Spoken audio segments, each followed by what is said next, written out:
अविराम धूप के नीचे रामू, एक गरीब किसान, अपने छोटे से खेत की कठोर मिट्टी से जूझता है।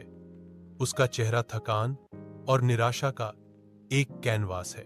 वह रुकते हुए अपने माथे पर पसीने की बूंदों के साथ चमकता है, अपने फावड़े पर भारी झुकता है। विशाल खेत उसकी निराशाजनक उम्मीदों को बढ़ाता है। थकान और लालसा से भरी आवाज में रामू स्वर्ग से गुहार लगाता है, क्या मेरी किस्मत कभी बदलेगी? अविरत धूप के नीचे एक बंजर खेत फैला हुआ है, जिसकी फटी हुई धरती सूखे और निराशा का प्रमाण है। रामू अपनी आजीविका के मुरझाए अवशेषों के बीच पराजित खड़ा है।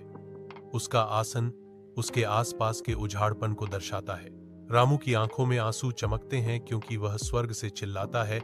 उसकी आवाज दर्द से भरी हुई है। हे भगवान, अब मैं क्या करूं? अपने घर की धुंधली रोशनी में रामू और उसकी पत्नी भारी चुप्पी में बैठे हैं। भूख उनके पेट को कुतर रही है। रामू का चेहरा थकान और संकल्प से अंकित शांति को भंग करता है।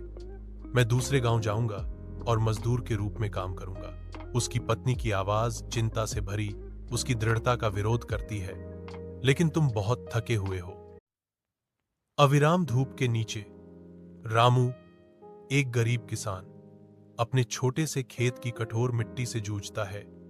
उसका चेहरा थकान और निराशा का एक कैनवास है।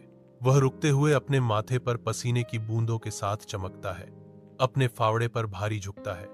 विशाल खेत उसकी निराशाजनक उम्मीदों को बढ़ाता है। थकान और लालसा से भरी आवाज में रामू स्वर्ग से गुहार लगाता है, क्या मेरी किस्मत कभी बदलेगी? अविरत धूप के नीचे एक बंजर खेत फैला हुआ है, जिसकी फटी हुई धरती सूखे और निराशा का प्रमाण है। रामू अपनी आजीविका के मुरझाए अवशेषों के बीच पराजित खड़ा है। उसका आसन उसके आसपास के उजाड़पन को दर्शाता है।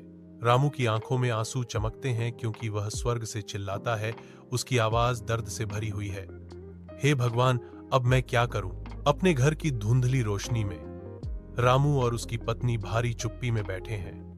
भूख उनके पेट को कुतर रही है।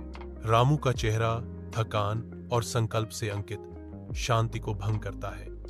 मैं दूसरे गांव जाऊंगा और मजदूर के रूप में काम करूंगा। उसकी पत्नी की आवाज चिंता से भरी उसकी दृढ़ता का विरोध करती है।